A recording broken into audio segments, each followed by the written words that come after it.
Hey, I'm Matt Reynolds, and I'm here with my good friend Brett McKay. Most of you guys have no idea who he is. He runs a very small little blog on the internet of Art of Manliness.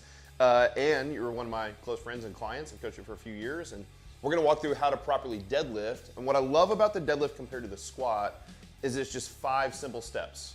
It works for everybody. These 5 steps, if you can memorize these 5 steps, you can deadlift correctly. One of the things about a deadlift is, if I get set up correctly, the deadlift 95% of the time will be right.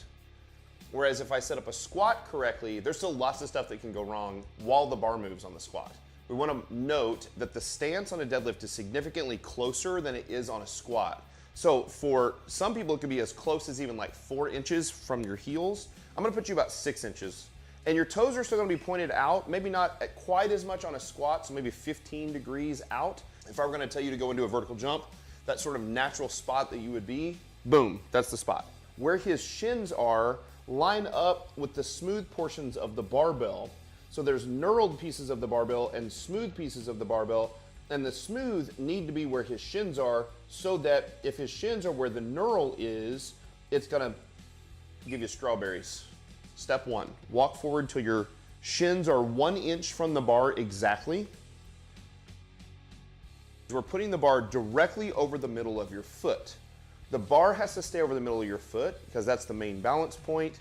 That's the master cue. And for us to work efficiently against gravity, the barbell needs to move in a straight line, straight up against gravity, because gravity pulls straight down. So from this point forward, you don't get to take a step and you don't get to roll the bar. Those 2 things have to stay in the same exact place. So step 1 is your stance, 1 inch from the bar. Step 2, with straight legs, you're gonna bend over and grab the bar on the knurl just outside your legs without rolling the bar. Step 3, bring your shins forward to the bar till it touches the bar, and knees out into your elbows. That looks great.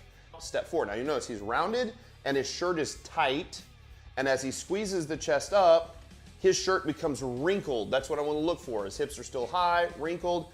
And step 5, drag the bar up your legs. Stand up tall, lift the chest, but not the shoulders. So the shoulders are hanging, the chest is up, he's standing up and erect. If he is in balance at the top, you could stand here all day. It's nice and comfortable. Go back down the exact same way you picked it up. Good. Let go. Step back. Let's do it again. Step 1, stance, 1 inch from the bar. Toes out. Step 2, grip. Straight legs, don't roll the bar. Step 3, shins forward, knees out. Step 4, chest up without dropping your butt. This is uncomfortable. Step 5, drag the bar up your legs and drag back down your legs. Now, a lot of people think about a deadlift as being a pull. It's not, it's a push.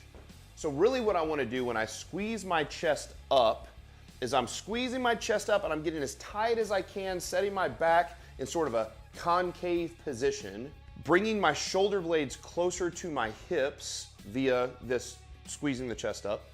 And then I make the weight very, very heavy in my hands. So right now we have 135 pounds in the bar. If I can create about 125 pounds of pull in my hands, the bar will be heavy, but it won't break off the ground. And just when it's about to break off the ground, rather than pulling the bar off the ground, I'm going to leg press the earth away from my body to start the movement. That's because the knee extension starts the movement and the hip extension finishes the movement. And then I put it down just the opposite. Hips bend and then knees bend. Last rep.